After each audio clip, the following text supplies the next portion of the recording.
e daí por diante. Deus nosso Senhor, Ele muitas vezes, Ele manda que nós tenhamos misericórdia. E o que é a misericórdia? São Paulo fala hoje na Epístola várias vezes sobre isso, né? Sobre a misericórdia, né? Quem dá com alegria, dê com alegria, seja o seu amor sem fingimento, né? Ajudai-vos uns aos outros, né? Isso é exercer misericórdia, né? Então o exercício da misericórdia é quando nós vemos alguém precisando de alguma coisa, nós vamos lá socorrer, né? A pessoa precisa de uma atenção, precisa de um bem material, precisa de alimento, precisa de um remédio, precisa de um amparo, né? Nós vamos ajudar, né? Nós vamos atender, né? Isso é usar de misericórdia, né? E é tão importante isso que Cristo fala em várias parábolas da misericórdia, né? Ele fala não só da misericórdia no sentido espiritual, como por exemplo a parábola da ovelha perdida, né? Parábola do filho pródigo, mas também da misericórdia material, quando ele fala, por exemplo, do bom samaritano, que vê aquele homem caído, doente, tinha sido machucado, lá ferido pelos ladrões, ele vai lá e socorre, cura as feridas, é misericórdia. E Jesus fala essas parábolas exatamente para nos ensinar a nós sermos misericordiosos com as pessoas, né, que precisam de ajuda nossa, que estão sofrendo, para nós diminuirmos o seu sofrimento, sermos a presença de Deus que vai ao encontro do que sofre, para fazer também redenção. A redenção, ela se realiza pela misericórdia, seja espiritual, seja material sempre em função do espiritual. E Cristo faz isso com gestos. Por exemplo, quando aquele povo todo estava seguindo a Ele, Ele disse: tenho misericórdia desse povo, porque já está há 3 dias comigo sem comer. Então o que Ele faz? Ele multiplica os pães e dá para aquele povo, né? Misericórdia dos noivos hoje, aquela festa, iam passar vergonha, né? Então Jesus vai e transforma a água em vinho. Então, a gente vê nos gestos de Jesus, né, essa misericórdia, esse carinho, até para os bens materiais, para as pessoas que precisam, né? Visita lá a sogra de Pedro, que está doente, ele vai lá e cura a sogra de Pedro, né? Cura aquele cego de nascença, aquele leproso. Então a gente vai vendo que nosso Senhor, Ele exercendo essa misericórdia, não só do ponto de vista espiritual, como também diminuindo o sofrimento material das pessoas. Por isso nós devemos ser misericordiosos. E é tão importante nós ajudarmos as pessoas que precisam, que nosso Senhor vai colocar isso como critério do nosso julgamento. No juízo final, Ele vai dizer exatamente o que nós fizemos ou deixamos de fazer para os outros, né? Afastai-vos de mim, malditos, ou vinde a mim, gozar, benditos de meu Pai, gozar do reino. Porque eu tive fome, me deste de comer, sede, me deste de beber, estive nu e me vestistes, e daí por diante. E Ele vai dar a salvação de acordo com a misericórdia que nós tivemos com os outros.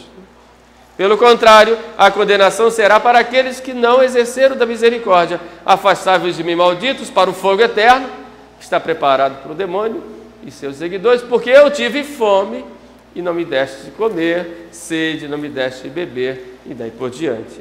Então vocês vejam como nós temos trabalho aqui na terra.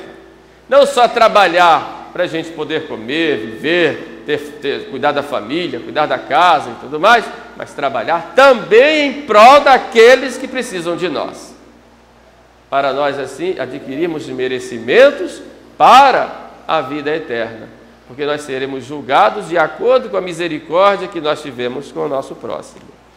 A igreja reuniu todas as obras de misericórdia em número de 14, 7 corporais e 7 espirituais. A gente devia decorar até, né? Hoje eu vou só falar para vocês das obras de misericórdia corporais, porque se falar das espirituais, aí já o tempo vai embora, né? Demora mais. As obras de misericórdia corporais, né, que nós devemos fazer, são essas que nós acabamos de ouvir Jesus dizer aqui, no juízo, falando do juízo final, né?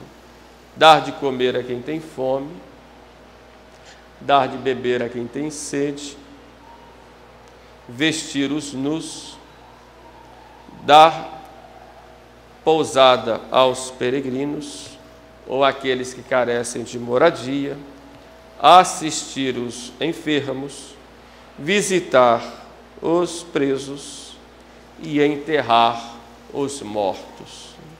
Basicamente se resume aí, né? Dar de comer a quem tem fome, beber a quem tem sede. Comer a quem tem fome, procurar ter o cuidado de que entre nós não haja quem passe necessidade. Uma das características dos primeiros cristãos é que não havia necessitados entre eles.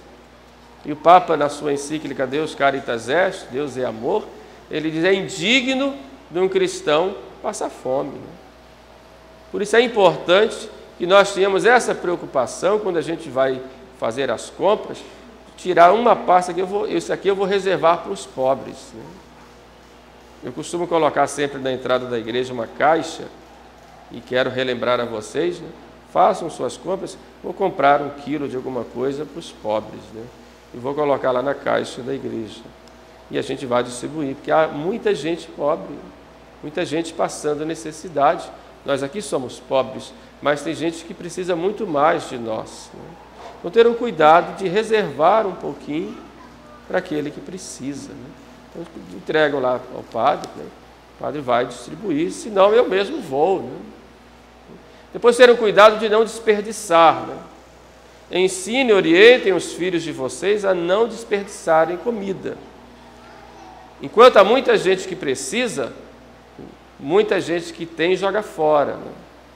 Então é também contra a santa pobreza e a caridade de jogar fora a comida que se tem, né? Desperdiçar, né? Então tomar esse cuidado, né? No Brasil isso está acontecendo muito, né? Jogam fora. Dar de beber a quem tem sede não significa apenas dar um copo d'água, também, mas cuidar da água que a gente tem, né? Enquanto muita gente não tem, eu abro a torneira e deixo perder, né? Então é também um zelo por esse bem que Deus me deu e que outro não tem, né? Cuidar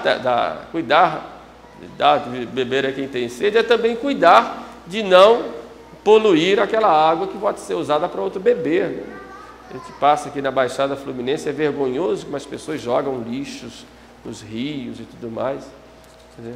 É um descuido com o bem que Deus fez, né? Que serve para outros também, né? Então, dar de beber a quem tem sede tem esse sentido amplo também, né? Depois, vestir os nus. Hoje o catecismo da Igreja Católica não usa vestir os nus, usa vestir os maltrapilhos, né? Quer dizer, às vezes a pessoa não está nua, mas tem pouco, né? Ou é muito pobre que não tem uma roupa, e às vezes a gente vê as pessoas jogarem fora, né? Quando a gente faz, por exemplo, um bazar, não é para poder ter dinheiro para a igreja, né? Vem como consequência, mas é para dar a facilidade para as pessoas terem. E como se cobra algo simbólico, para a pessoa que compra também se sentir digna, eu tive condição de ir lá. Se não tem nada, dá diretamente, né? Mas até para a pessoa valorizar isso que conseguiu, né, adquirir lá na igreja, né? E quantas campanhas a gente pode fazer, né? Agora temos essa questão das enchentes lá no Norte Fluminense, lá em Minas, fizemos ano passado lá para a região serrana do Rio. E são obras de caridade que a gente vai fazendo, leva para um orfanato, para um asilo, né? São obras de caridade, vestir os maltrapilhos, né? Vestir os nus, né? Dar pousada aos peregrinos não significa apenas abrir a porta para a pessoa que está passando entrar, até porque isso aqui na Baixada Fluminense, na região do Rio, é meio complicado, né, de fazer. Mas você saber acolher a pessoa, isso não é complicado, né? Você saber acolher uma pessoa que está precisando de uma palavra de atenção, uma palavra de carinho, se essa pessoa é peregrina, isso não é complicado, né? É evidente, é filho de Deus que vem, né? Ajudar uma pessoa que, por exemplo, perdeu a sua casa e você vai ajudar a construir, isso é dar pousada também aos peregrinos, né? Aquele que está com dificuldade de moradia, né? Eu soube essa semana, o nosso querido Padre Zé Paulo, lá de Bom Jesus, falecido, quando aconteciam lá problemas lá de enchentes, muita gente perdia tudo, ele juntava o povo da paróquia e iam lá construir as casas, reconstruir as casas. Soube disso essa semana, isso me tocou muito, né? Tem que o povo bom é esse, né? O padre diz, vamos à casa, caíram uma série de casas, vamos construir, todo mundo ia lá, né? Construir a casa para aquela família que tinha ficado ao relento, né? Isso é da pousada também, é aquele que está sem moradia, né? Visitar os presos, né? E assistir os enfermos, né? Isso é algo que a gente pode fazer, né? Sobretudo assistir aos enfermos, não só levando o enfermo ao médico, mas visitando o enfermo, conseguindo remédios, procurando ajudar aquelas pessoas que estão lá sofrendo por causa da doença, que já humilha, né, em si, né? Isso é uma obra de misericórdia, né? Visitar os presos, né, tanto quanto é possível, ir lá visitar, dar uma palavra, uma atenção, um carinho para aquele que está lá pagando por seus crimes, né? Está sendo humilhado lá na prisão, ou que não seja humilhado na prisão, está sendo perseguido por algum motivo, né? Diz respeito a essa obra de misericórdia, né? E por fim, enterrar os mortos, né? Essa paróquia dessa uma lição disso essas últimas semanas, de ter o cuidado de enterrar os nossos mortos, cujos corpos são templos do Espírito Santo, dar um enterro digno para eles. Então vejo aí em poucas palavras, umas pinceladas, né, o que é obra de misericórdia corporal.